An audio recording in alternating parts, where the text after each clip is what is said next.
अस्सलाम वालेकुम जी। मैं इस वक्त आया हूँ जद्दा में खान साहब के पास। माशाल्लाह मक्का से मदीना से वापस तो मैं ये दवाइयाँ साथ लेके आया हूँ मैदे की।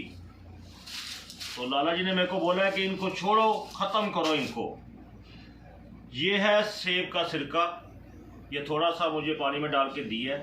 ये मैदे के लिए बेहतरीन है और पट्ठों के लिए पूरे जिस्म में जो अच्छी ताकत गज़ा की देता है ना, वो ये है सेब का सिरका। और ये लाला जी अंजील है, किस में है ये? जैतून के तेल में भिगो के रखनी है। सुबह निहार मुँह 3 दाने और 1 चमची जैतून के तेल की, ये भी सुबह निहार मुँह। तो इससे मैदा और पट्ठे आपके मजबूत हो जाएंगे, मैदा बेहतरीन हो जाएगा। तो लाला जी आपका शुक्रिया कि आपने मुझे ये बताई। और ये दवाइयाँ खा खा के मैं तो तंग आ गया था।